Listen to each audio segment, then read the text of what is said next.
में बीते कुछ दिनों से जारी गतिरोध आखिरकार कल समाप्त हो गया। इस गतिरोध को खत्म करने में एक और मुख्यमंत्री भजनलाल शर्मा ने अहम भूमिका निभाई, वहीं पूर्व सीएम अशोक गहलोत ने भी पर्दे के पीछे बड़ी भूमिका अदा की। गहलोत लगातार कांग्रेस विधायकों, नेता प्रतिपक्ष और सत्ता पक्ष के नेताओं से संपर्क में रहे, जिससे सदन को सुचारू रूप से चलाए जाने की राह आसान हुई। गतिरोध के चलते कांग्रेस विधायकों ने विधानसभा के बाहर धरना प्रदर्शन शुरू कर दिया था।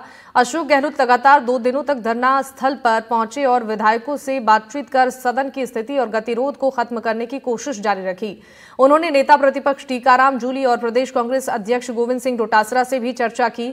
इस दौरान गहलोत ने सत्ता पक्ष के नेताओं से भी बातचीत जारी रखी, जिससे कि सदन में विपक्ष को अपनी बात रखने का अवसर मिल सके। अशोक गहलोत कांग्रेस विधायकों से बातचीत में सदन की गतिरोध खत्म करने का फॉर्मूला सुझाया और उन्होंने पिछली सरकारों के कार्यकाल में हुए ऐसे ही घटनाक्रमों का हवाला दिया। गहलोत ने कहा कि जब विधानसभा अध्यक्ष वासुदेव देवनानी विधायक थे, तब उन्हें भी सदन से 1 दिन के लिए निलंबित किया गया था। उस समय नेता प्रतिपक्ष राजेंद्र राठौड़ ने सदन में माफी मांगी थी, जिसके बाद गतिरोध समाप्त हुआ था। गहलोत के सुझाए फॉर्मूले पर शाम तक सहमति बनी और नेता प्रतिपक्ष टीकाराम जूली ने सदन में प्रदेश अध्यक्ष गोविंद सिंह डोटासरा के लिए माफी मांगी। इसके साथ ही गतिरोध समाप्त हुआ और सदन की कार्यवाही सुचारू रूप से शुरू हो सकी।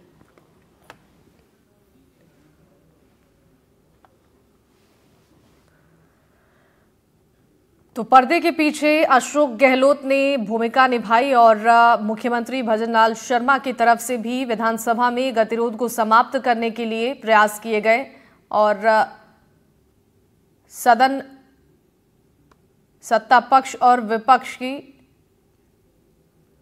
जिम्मेदारी के बाद से अब सदन की कार्यवाही एक बार फिर से गतिरोध समाप्त होने के बाद सुचारू रूप से चल रही है। फिलहाल ये लाइव तस्वीरें हम आपको दिखा रही हैं सदन की, जहां कार्यवाही शुरू हो चुकी है। जयपुर से ये लाइव तस्वीरें और आप शिक्षा मंत्री को इन तस्वीरों में देख पा रहे होंगे।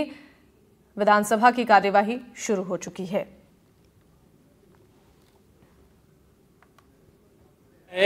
आप ये व्याख्यातों के पद कब तक भरेंगे, लेकिन कब तक भरेंगे? कोई समय सीमा है कि नहीं?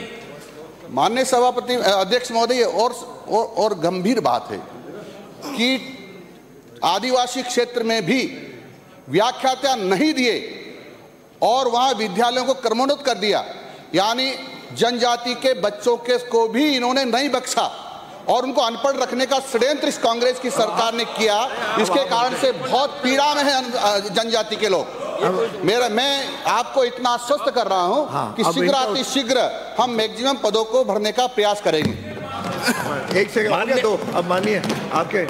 मेरा मंत्री जी से एक सवाल है, क्या आपके घोषणा पत्र में ये कहा गया था कि हम 1 साल में पहली वर्ष में इस शिक्षा विभाग के सारे पद भरेंगे? तो आपने भरे या नहीं भरे, उसकी स्थिति क्लियर करें। हमने प्रक्रिया प्रारंभ कर दी है और लगभग 22,000 के ऊपर पदों को हमने भरा जा चुका है और इतने हमने